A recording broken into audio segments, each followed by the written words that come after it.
maganan da ake yi akan Sadiq Sani Sadiq, ina so mutane dan Allah ku fahimce ni da kyau. Ba wai na ce abinda Sadiq Sani Sadiq yayi ba daidai bane ba. Nasihan da yayi wa gwamnati abu ne mai kyau, abin da ya gaya wa talakawan Najeriya ma abu ne mai kyau.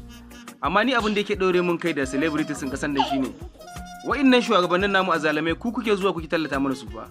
Shine wannan maganar da yanzu ya fito yi wa gwamnati, yake tsine wa gwamnati da sauransu, zai hana kuma nan da ɗan shekara 1 zuwa 2 ya dawo ya ce muku ku zaɓi wannan gwamnatin?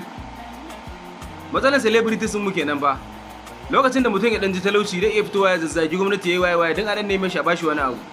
Amma an kun dan bada lokaci daga lokacin campaign yayi, wallahi shi dai dawo kuma ya ce muku zaɓi gwamnatin. Kun manta ne a baya su suka zo suka ce mana mu zaɓi Buhari ba. Aka zaɓi Buhari tsawon lokaci ana shan wahala, Buhari ya gama tenuwan shi na farko. Suka ce mana ai haƙuri a zaɓe shi na biyu. Aka ci gaba da shan wahala, Buhari sai da shekara 8 bayan Allah suna cikin damuwa. Mutanen da suka ɗauko tallan Tinubu suka kawo mana tallan Tinubu, duk suka ce a zaɓi Tinubu, dukka celebrities ƙasan nan musamman arewa. Yanzu gashi Tinubun ya zo lokacin tenuwan shi na farko ya kusa ƙarewa.